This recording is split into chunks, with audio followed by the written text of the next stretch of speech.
Vivre une journée en dyslexie, ça consiste en quoi? C'est simple, ça consiste à passer une journée entière, depuis le matin jusqu'au soir, voire arriver la veille, avec moi.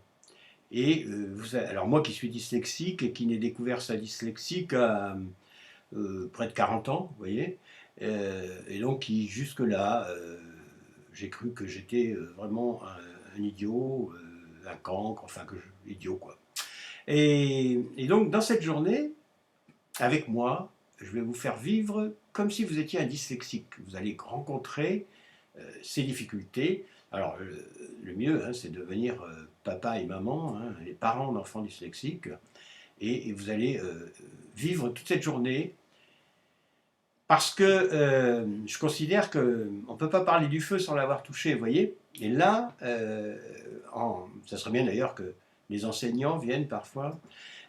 Vous allez vivre les difficultés que l'on rencontre quotidiennement en tant que dyslexique.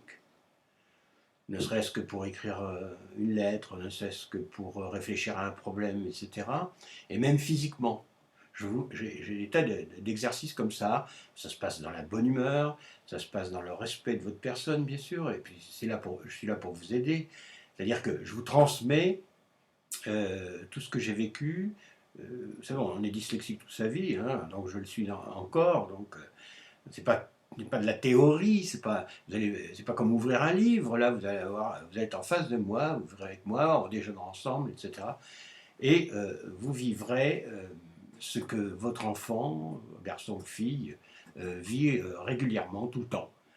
Et vous comprendrez mieux après les difficultés, hein, comme c'est dur de vivre dyslexique, selon évidemment disons, le niveau de dyslexie, hein, vous avez des dyslexies plus graves que d'autres, et puis ben, vous serez plus à même, alors donc vous comprendrez mieux, et puis vous serez plus à même d'aider votre enfant, et à des moments, quand on est un peu déçu, ou qu'on a envie de réagir, vous vous souviendrez, ah ben oui, tiens, quand j'ai vécu ça avec Pascal, c'est vrai que ça n'est pas facile. Voilà. Pourquoi je fais ça? Ben, parce que j'en ai tellement souffert. Hein. Quand vous viendrez, vous découvrirez, on partagera. Ça a été une catastrophe. Hein. Moi, j'ai perdu une grande partie de ma vie à cause de la dyslexie. Et ben, je souhaite que les enfants qu'ils sont maintenant ne vivent pas ça, grâce à l'aide que peuvent leur apporter leurs parents, et puis évidemment ben, l'amour qu'ils peuvent leur apporter, bien sûr. Voilà.